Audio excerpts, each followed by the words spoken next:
The best way to control the opposition is to lead it ourselves. The best way to control the opposition is to lead it ourselves. This was spoken by Vladimir Lenin. Vladimir Lenin was a very important person in the Soviet Union. And this idea of controlling the opposition by leading the opposition is what is being done in America and around the world, across the world today. The powers that be want to control both the truth and the lies. And a lot of times they mix the two together. And perfect examples of that would be like Alex Jones or other outlets of media information that are very popular.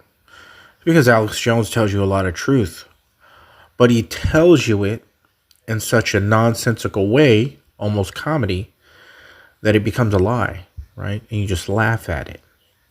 And then sometimes he throws in just lies. So this is their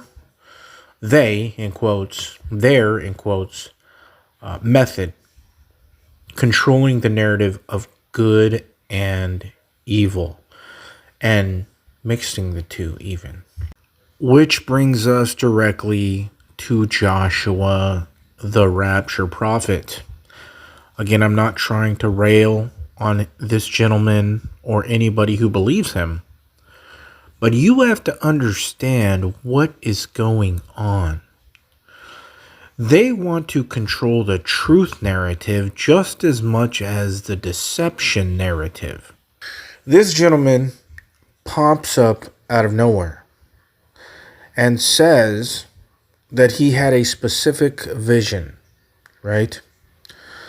And this happened 7 years ago, 7 to 8 years ago. And therein lies the problem. This gentleman pops up out of nowhere in this past year and is claiming something about this year that he knew 7 years ago directly from God himself. Now, hold on a second. Whenever somebody does that, they have to provide documentation, literal evidence with timestamps on it for something 7 years ago, or even 6 years ago, or 5 years ago, or 4 years ago, or 3 years ago, or even 2 years ago. Would have been kind of impressive. But he doesn't have any of that. He pops up out of nowhere, goes viral. That's another red flag. Anybody who goes viral immediately is being promoted by YouTube for some reason. Okay?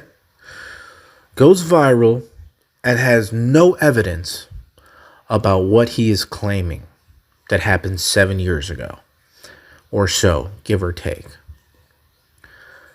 You guys, you have to use your discernment. Now, what they're doing is they want to control the truth. Okay? And what you have to understand is that what he's saying is true, and I have the documentation that I've been saying this same thing for over 2 years. But I have documentation. Here are just a handful of videos from over 2 years ago on my channel. You can see the timestamps right there. I put this on my post yesterday. And there are many more. If you just watch other videos, I mention the same thing. Might not be in the title. But as you can see, 9/23/2025 Rapture. This is just 1, 2, 3, 4, 5, 6 videos, and there's more. And this is over 2 years ago. And this is what you guys need to see from a person in order to believe them. To know that they're telling you the truth. Joshua doesn't have anything from 7, 6, 5, 3, 4 years ago about this so-called vision. And what I'm telling you is that he is put there. He is working for the other side to control the truth narrative. and mixing in false things with it. Now let's get to that. He's telling everybody that Jesus comes back to earth in 2032. And as I've mentioned so many times on my channel, that is not true. Jesus sets his feet back down on earth in 2029 at Pentecost, which is the ketubah for the Jews, the day that the symbolic marriage covenant happens for the Jews and God. As I've said, if you count from Feast of Trumpets this year, 9/23, September 23rd, 1335 days exactly forward, you come directly on May 20th, Pentecost in 2029. And that is Daniel 12, verse 12. Blessed is he who waiteth and comes to the 1335 days. That is it. So again, what is Joshua doing? Well, he was put there to control the truth narrative, which, yes, the rapture is at the Feast of Trumpets, as I've been saying for 2.5 years, but then also to mix in deception with it, talking about a 2032 return. This is a lie. And I just want to show you guys so that you know what is going on.